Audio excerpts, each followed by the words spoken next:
It feels wonderful to be here. I'm sweating though, and I'm wondering whether it's because it's a muggy day or am I just plain nervous? Because I've been warned that this place boasts of some of the brightest minds there is.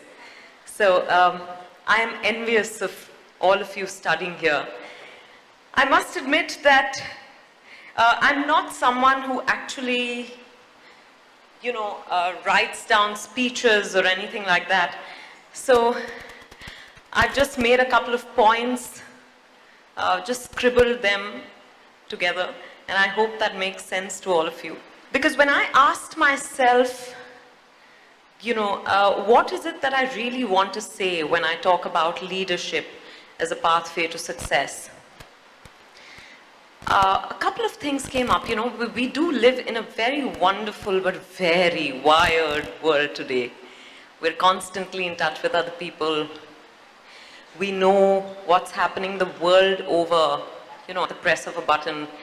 Everything's available to you. Information about the holidays your friends are taking, about the dates they're going on, about the books they're reading, the food they're eating even before they eat them.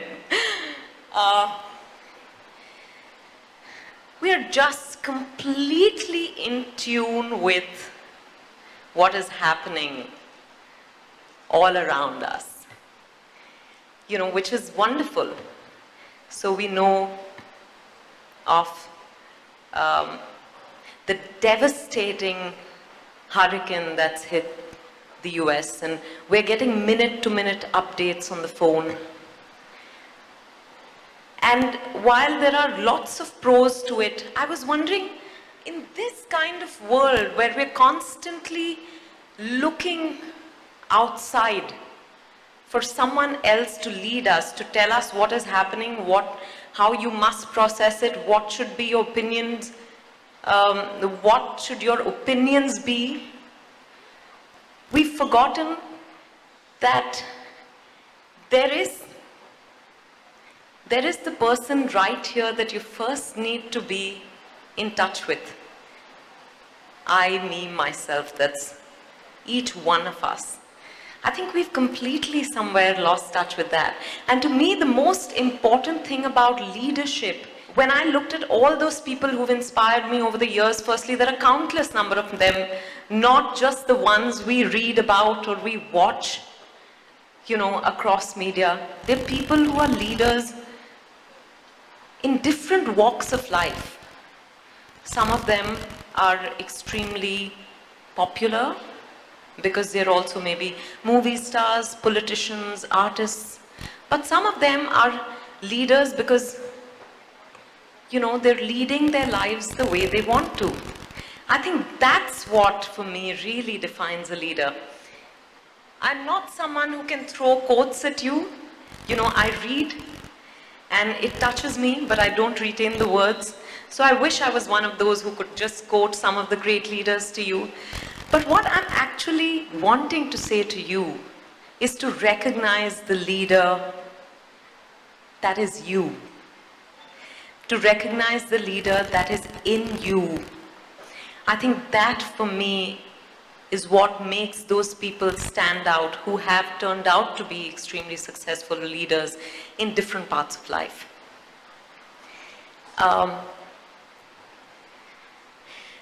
When I entered here, I was asked to garland the statue of Mahatma Gandhi. And what an honor that was for me. It's the first time I've done that, so thank you very much to Global Indian International School. We all talk about Mahatma Gandhi as someone who spoke about non-violence, who achieved the impossible. And if he really only paid heed to what the world around him told him, we wouldn't have had a Mahatma to look up to. So that's exactly my point.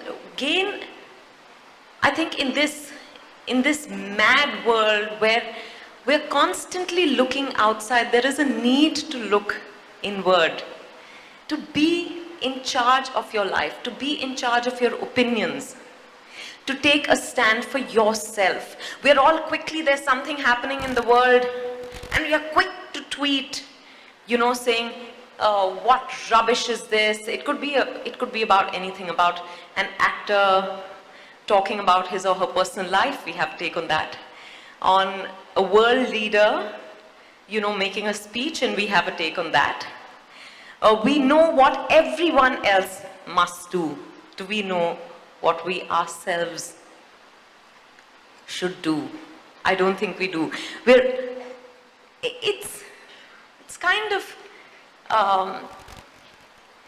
It's kind of distressing for someone like me, because I'm like the deaf frog.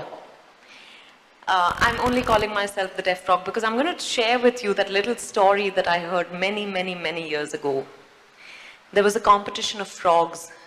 They had to climb up the well. And the walls of the well were really, really slippery. So they all began to climb up. And one by one, each of them was falling off. There was one frog that managed to reach the top and seemed unfazed by all the cheering, the hooting that was going on around it. So when it reached the top, frogs who are like human beings, I guess, asked that frog, but what were you thinking? You were so unfazed by everything. You knew you had to get on top, and you didn't look right or left, and you just kept climbing and climbing and climbing, and the frog did not answer. And they repeated the question, and the frog still did not answer. They screamed out the question, the frog still did not answer. Tell me why? Because the frog was deaf. I think it paid for the frog to have been deaf. And in today's world, where it's almost impossible to turn a deaf ear to things, I don't think you have to completely turn a deaf ear to what's happening around you, but you have to determine how much. You have to determine how much you let into your lives. You have to determine this much and no more. I think that's what really will help you climb up the slippery walls of the well. Not other people's opinions of things or of yourself. I think we all keep waiting. We post pictures on Instagram and then check to see how many likes we've got. And we are nervous if a certain picture does not get more than a certain number of likes. We're analyzing it and saying, oh my God, but a similar picture got many more likes yesterday. What happened today? Am I not looking as nice? Am I not looking as happy and cheerful? Am I not looking aspirational?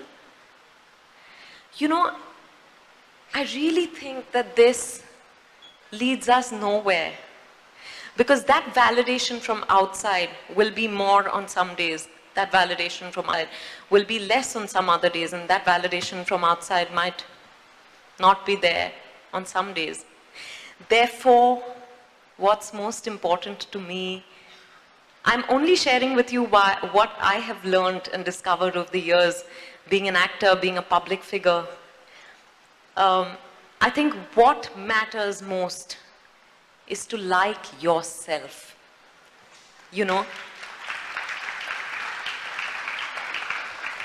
I must tell you a little thing. I joined Instagram very, very late. And I posted a picture, and then I liked the picture myself. So my manager called me and said, Vidya, you don't have to like the picture. So I said, why do I not have to like the picture? So she said, no, others will like your picture, you like others' pictures. And I said, no, I really like my picture, so I want to like it. It has to start with ourselves. And while this may sound funny and I don't mean to sound pompous or self-indulgent or anything, but I'm saying I have discovered that at the root of it all is that we have to like ourselves.